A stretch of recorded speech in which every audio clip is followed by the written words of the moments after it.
Let's take a look at first order partial derivatives. For a lot of students, they want to know what the heck is going on. So let's take a look. We have multivariable functions. Remember, this is just the name of the function. This tells you what the variables are. And we have two terms in this one. We're starting simple. We're going to keep adding pieces. We are looking for the first order partial derivative with respect to x. The subscript tells you what the variable is. And then we're going to do it with respect to y. This is just other notation. And so here we go. We want subscript is x. What that's telling you is that x is the variable and y is the number. Any other letter that's there, all of that is going to be numbers. And so when we look at our function, any term with an x is going to give us a derivative that's not 0. And anyone that has a y sitting by itself, that's just a number, his derivative will be 0. So let's take a look. When we go through this term by term, first term has an x in it. Derivative of x is x squared is 2x. The next term has just a y in it, not an x. So this guy is just a number, which means his derivative is 0. That gives you then, when you simplify, just 2x. Now let's take a look at the next one. When we do that, we look at the subscript y. Y is a variable, and x is the number in this one. And so we look at the first term, there is no y, it's just an x squared. So the derivative of a number, x squared's a number, here it's telling you that, and so the derivative is 0. And then we look at the second term, it's just a y squared. The derivative of that with respect to y is 2y. We can simplify that, add the terms, you get 2y. Now, what happens when you put a coefficient in front? We know that we have this coefficient. We can still take the derivative, bring the exponent down, and multiply it. So that power rule and constant rule still work with multivariable functions. Let's see what that looks like. First, we look at the subscript. This is telling us that x is a variable, and it's telling us that for this one, y is the number. When we look at the first term, it only has x's in it. That's going to give us a derivative. When you look at the next one, there's no x's in that. And so this guy's all a number, and his derivative is going to be 0. Let's do this term by term. Bring the 3 down, constant rule. Derivative of x squared is 2x. Next term, it's just a number. Derivative of a number is just 0. And so we can pull those together to get us then 6x. When we look at the next one, look at the subscript. Y is the variable, and x is the number. So we go back up to our original function again. And when we do that, the first term has just x's, no y's. That means this is a number. The derivative of a number is 0. Look at the second term, minus 5y squared. The minus 5 constant rule comes along for the ride. Derivative of y squared with respect to y is 2y. We are out of terms. So now we simplify 0 minus 10y, so we get minus 10y. Now what happens when these terms come together like this? We still have a multivariable function. X and y are variables. Let's go ahead and find the partial order with respect to x and with respect to y. When we do that, for the first one, subscript says x is the variable, and anything else is a number. For us, that's just the y. So let's take a look. We can circle the parentheses on that guy. That's all the number part. And we know that when you have a function with a coefficient, which is a number, it just comes along for the ride. So the y cubed is just coming along for the ride. The derivative of x to the 5th is 5x to the 4th. Bring those pieces together, 5x to the 4th, y cubed. And yes, that's the same as 5y cubed x to the 4th. Multiplication's commutative. Let's go ahead and now look at the next partial order derivative. This one is saying that y is the variable and x is the number. So x is the number. We're going to go ahead and put parentheses around that as a coefficient. So the coefficient comes along for the ride because it's just a number. And then we look at y cubed, derivative of y cubed with respect to y, 3y squared. And then simplify it, the 3, x to the 5th, and y squared. Now what happens when you have a coefficient in this situation?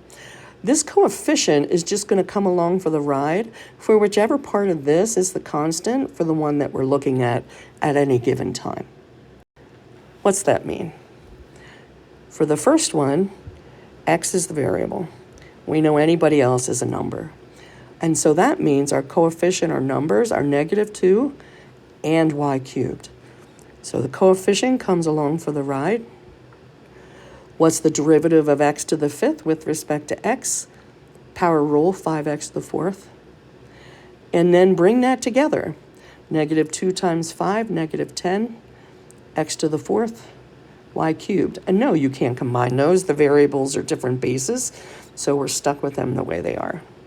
Let's go back again to our original function, and this time we're looking at subscript, y is a variable. And if y is the variable, then the y cubed and, sorry, let me go back, circle that, the right things here. Y is the variable, x is the number. So this entire front thing is coming along. And what's that give us? -2x to the 5th, that's all the number part. And then y cubed, what's the derivative of y cubed with respect to y? 3y squared. Let's go ahead and bring everything together to simplify.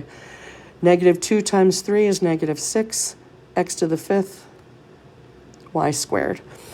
So when you have the coefficient is just going to hook on to whichever variable from the original function is being treated as a number for that particular partial order derivative.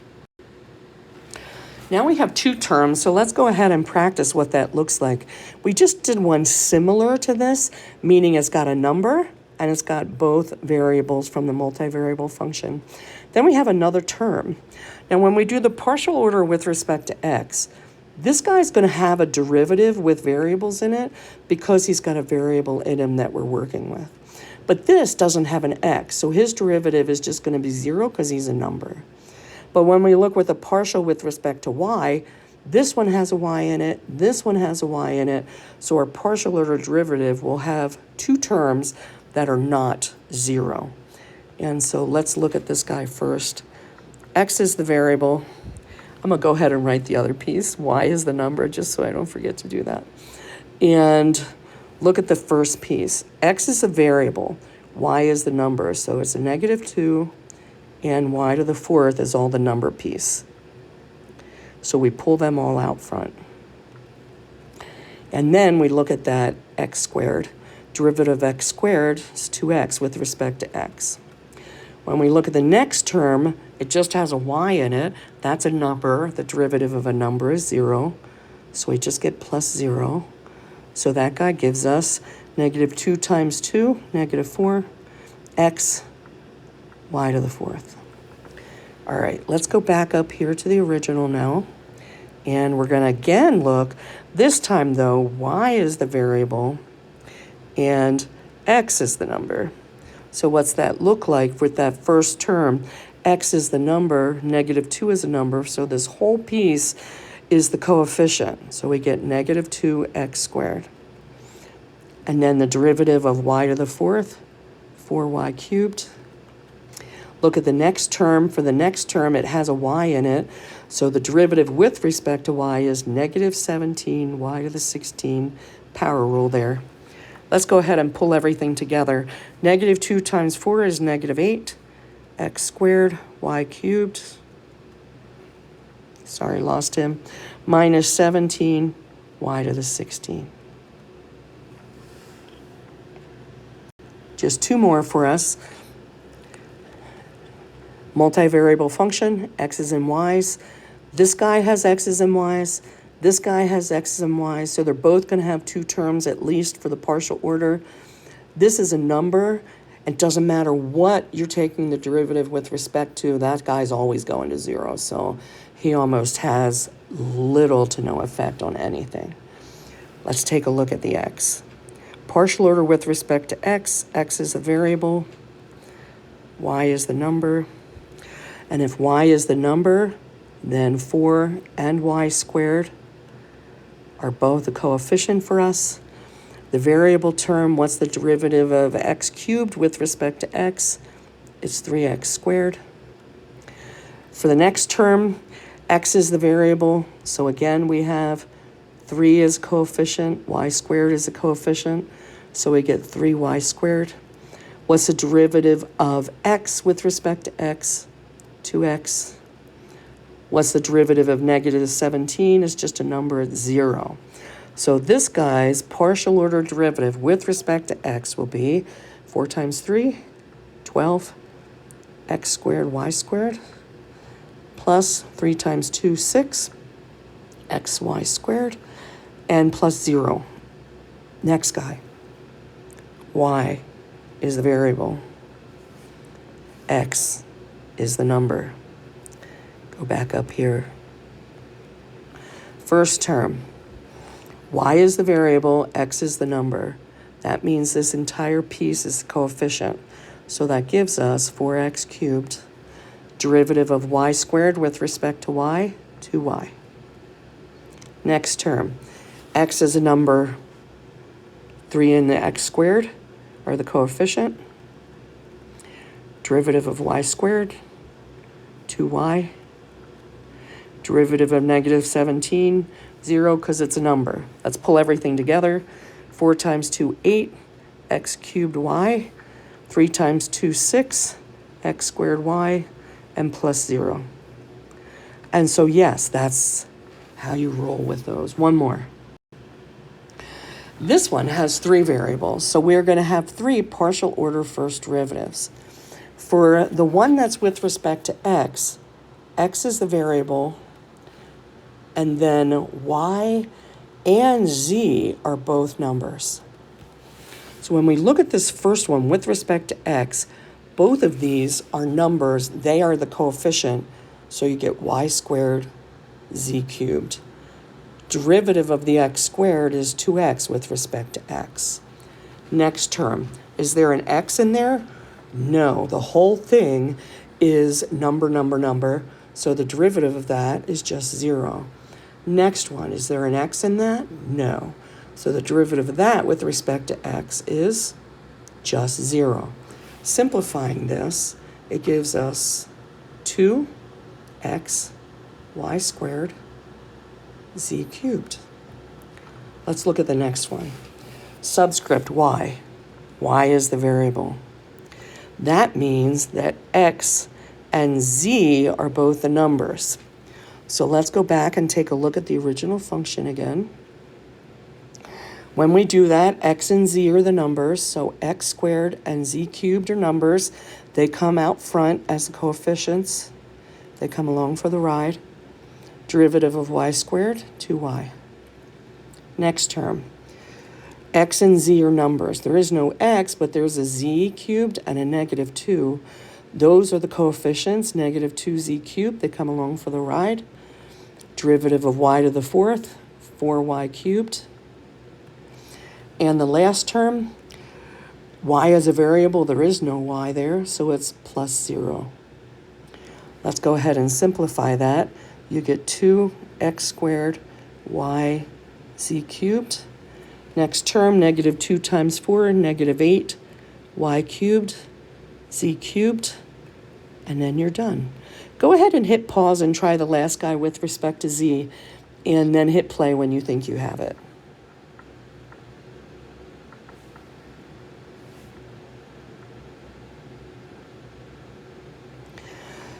So I'm hoping what you did is that z is the variable, and you went ahead and wrote that down, and that x and y are the numbers. Let's look at the first term. X and y are the numbers. They're the coefficient. They come along for the ride, x squared, y squared. Derivative of z cubed, 3z squared. Next term, z is the variable, minus 2 and y to the 4th are what's left. They're the numbers. Coefficient comes along for the ride, minus 2y to the 4th. What's the derivative of z cubed with respect to z? 3z squared. And the last term, there is here 3z squared, and there is no x and y, so we do get to take the derivative of this piece here, and we get plus, bring the 2 down, 6z. And the derivative of -3 is 0, so we get plus 0. And each of these should have that, because that 3 doesn't contribute anything to anybody. It's just a number always. That gives us 3x squared, y squared, z squared, minus 2 times 3 minus 6, y to the 4th, z squared, plus 6z plus 0, and